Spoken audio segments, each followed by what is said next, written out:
Hey, what's up, everybody? BDL44 coming at you with another video. Alright, so I'm gonna let my imagination run wild because, of course, I'm not in negotiation rooms. But I'm listening to just quick takes on, the Lakers seemingly preparing to hold on to Russell Westbrook. And I've made many videos on it, as you guys know, very recently. I broke down why I thought it made absolutely no sense to keep Russell Westbrook at this price for the Los Angeles Lakers, um, and why someone else may want to acquire him at that price. And I don't see why that doesn't still hold value. And for those who are wondering what I'm talking about, the $42 million that his contract represents can be stretched or, basically expired at the end of the year. So if you want to wait it out, you can have him play for one season and then have that money available immediately to give to someone else, or to work into your equation. And I think that holds a great deal of value to any and everyone around the league, particularly teams who either want to free themselves of cap space just to free up their books, or teams that are looking to acquire someone or a few someones at that price tag very soon. Teams who may feel like they're one or two pieces away. Teams who may want to bring a special superstar to their hometown or something like that. Things like that are always on the horizon, and because of it, one would think someone would want that $42 million right away. It's an abnormal amount of money to be able to free up in one setting. You got to understand, you don't have too many Russell Westbrook contracts running around at that price tag. And if you do, if you find one, it's not expiring right now. You see what I'm saying? Like, this is a golden opportunity. So not only does that contract hold value, but you would think that there would be multiple suitors for it that would probably want to bid over it. But they don't want the Lakers to know that. They want the Lakers to think they're holding something without value, so that they will overpay to get rid of it, because the Lakers are not necessarily holding Russell Westbrook's contract. They are who they are while holding Russell Westbrook's contract. And that's what you got to always remember about negotiations, is you're not just dealing with what it is that you're holding. You're also dealing with your credibility that you have while holding it, and the fact that people think they know what you need, so they're going to try to make you pay for that need as well as for what it is that it's going to cost you to get rid of it. So that's essentially what's happening to the Los Angeles Lakers, and they're preparing themselves for the fleecing, so to speak, for the immediate fleecing that is inevitably going to take place if we don't maneuver our way out of it. Now, we saw Philadelphia maneuver their way out of that fleecing in a way, because they were able to cloak that price tag by attaching a superstar to it. But what we were able to understand was, as the playoffs played itself out, we understood that superstar was way overpriced, which revealed the price tag for what I think was ultimately Ben Simmons' acquisition. I don't think James Harden was what was priced out the game. I think he was the cloak over the actual overpricing of Ben Simmons, for which was a whole nother problem that was going to cost a lot of money to get rid of, for which we illustrated on this channel all summer long. And so the Lakers are in a similar situation with Russell Westbrook. Very, very similar. Because not only do we have a player who struggled mightily, and his struggles were illustrated across, every single day on the big networks. Not only that, but we also have our problems being illustrated as well in different, publications and whatnot. So at this point, it's like, okay, the Lakers are rotten. They're holding a rotten egg. So what we're going to do is make them pay for all of their troubles. We're going to make them pay for every mistake they've ever made. We're going to make them pay for everything they've ever done to anyone else. We're going to make them pay for that 17 championships that they hold over all of our heads. We're going to make them pay for all of the great picks that they were able to get, all the great stars that they've ever had for 50 years. That's how I'm looking at it. They're going to make us pay for everything in one flurry. almost feels like we've been sabotaged. It was almost like we've been torpedoed. It was almost like they used our vanity for needing superstars against us. It was almost like LeBron James was sent here to assure that we got one championship, to assure we never get another 15.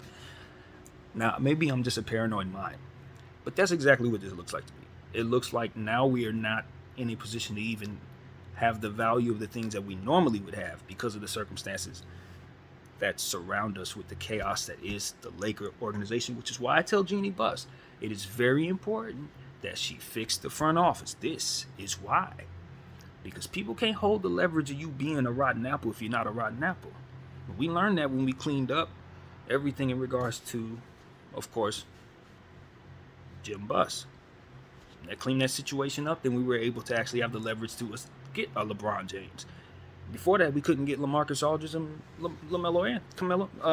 Carmelo Anthony, as we remember how those situations went. So we're back in that space again where we can't get the Carmelos and the LaMarcuses, and we got to clean up house. We got to get rid of today's Jim Buss. That's how she has to look at this. This is the same nightmare all over again. She's going to have to handle it the same way. And that is all there is to it. That's all there is to it. You know, if she's going to have to overpay to get rid of Russell Westbrook, then it makes no sense to get rid of Russell Westbrook. I agree. I'm aligned with what they're thinking, because at this point, I'm not going to overpay to give you something that I know holds value.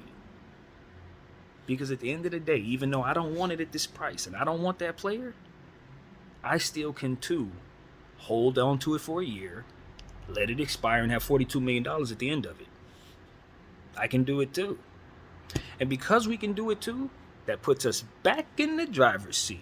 You see how leverage works? Even when you're rotten, as long as you know your worth and you know what you're holding, no one can fleece you. It's a trump card.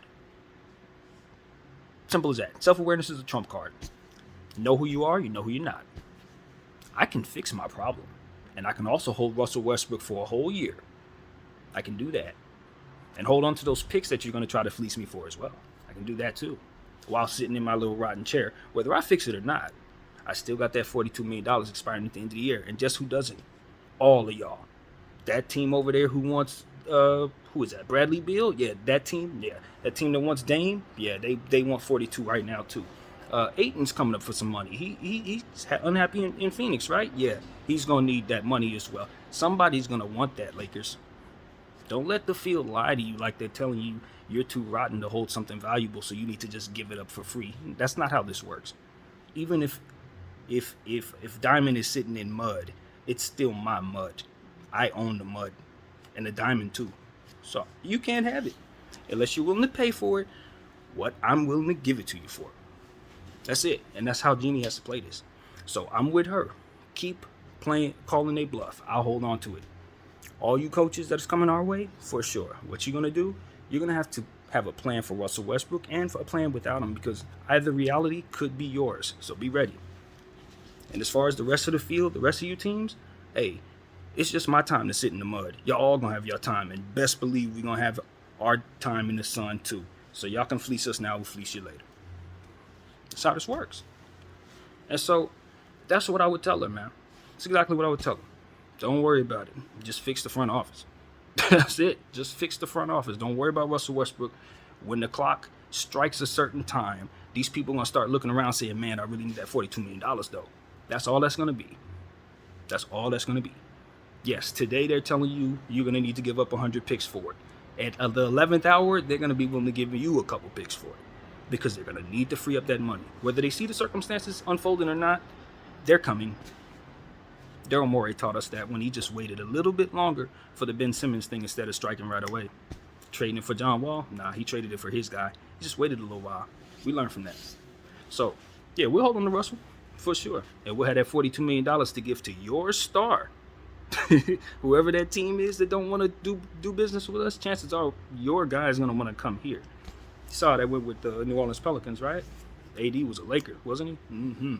So, who really doesn't want that $42 million? That's what I'm trying to figure out. Which one of you teams want to lie to me for real? Tell me that $42 million ain't worth nothing. Because you can sit up here and act like it's Russell Westbrook. I can be that stupid if I want to be, but I know that's not Russell Westbrook at all. I know that's you being able to stretch that contract and be able to bring in whoever you want it to be. So who are we paying for? Who are you trying to get? That's Ayton, right? Oh, okay. So this contract is going to be worth what Ayton's worth to you. that's what happens when you negotiate with me. So y'all better be glad I'm not at the negotiation table, because I always know what I have. Always. So, yeah, with that being said, BDF 44, man, this is just me talking. It doesn't have to be anything like I said at the beginning of the video, man. I'm just pretending I'm in the negotiation rooms. At the end of the day, it's up to the people there to deal with what the realities of their circumstances are. Not the ones that I see in my head, for which are in front of me with the tea leaves from what I'm being able to see as I give to you guys. So at the end of the day, I think leverage is all about understanding yourself and what it is that you have, and taking advantage of the people who don't. And so as long as you're not one of them, you should be fine. BDF 44, thank y'all for watching. I'm out.